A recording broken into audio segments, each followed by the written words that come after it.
సరే రాఘవ, నువ్వు కూడా జాగ్రత్త. ఓకే జానకి.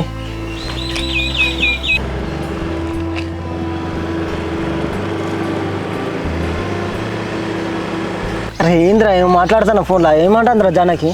ఏం చేయాలరా ఈ అవ్వ. జానకి ఇంతకుముందు పొద్దుగాల మా ఇంటికి వచ్చిందా, ఆ విషయం మళ్ళీ వాళ్ళ నాన్నకు తెలిసిందట. జానకి ఫోన్ చేసి ఓ తిట్లు తిడుతున్నట. ఏంద్రా చింటూ, ఆయన తీసుకెళ్ళినట్టుందా మీ ఇంటికాడ? మీ మామకి ఎట్లా తెలిసిందిరా జానకి మీ ఇంటికి వచ్చినట్టు? ఏమోరా నాకేం తెలుసురా, పాపం జానకి ఘోరంగా టెన్షన్ పడుతుందిరా. వాళ్ళ అయ్యా ఇంటి వెనక దాన్ని ఏమంటాడో ఏమో.